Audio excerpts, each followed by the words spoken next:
Okay, well, good afternoon, everyone, and thank you for joining us. As you all know, the Supreme Court is having one of the most consequential weeks in its history with its review of the Patient Protection Act.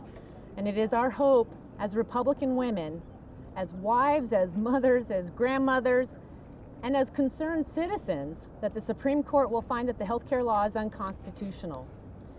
During the healthcare debate 2 years ago, Republicans were united in their opposition to the takeover of America's healthcare system for constitutional reasons, for practical reasons, and out of respect to the American people.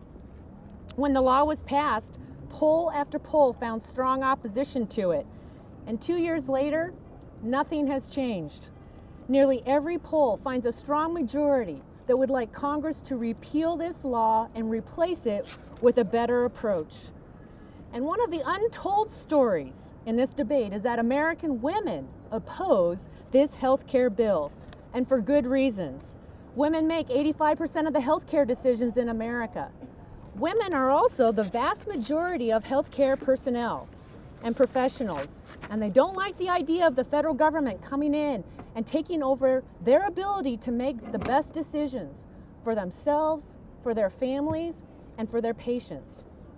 You just have to take a look over the debate with mammograms about a year and a half ago. And it was the issue that really crystallized in so many women's minds what this bill, what ObamaCare and a federal takeover of healthcare would mean for women in America. And so as the Democrats keep talking about the war on women, one of the key reasons that they haven't gotten any traction on the issue, according to the polls, is that it only reminds women that they do not like Obamacare. They appreciate that Republicans stood with them in opposing Obamacare. And we as Republican women will continue to focus on the issues that matter to all women and to all Americans. That means health care. It also means jobs, the economy, the national debt. While Democrats continue to insist that Republicans are declaring a war on women, we're here to tell you, as women, that nothing could be further from the truth. And as the women of America look a little closer, they're going to see that Republicans aren't trying to undermine women's health.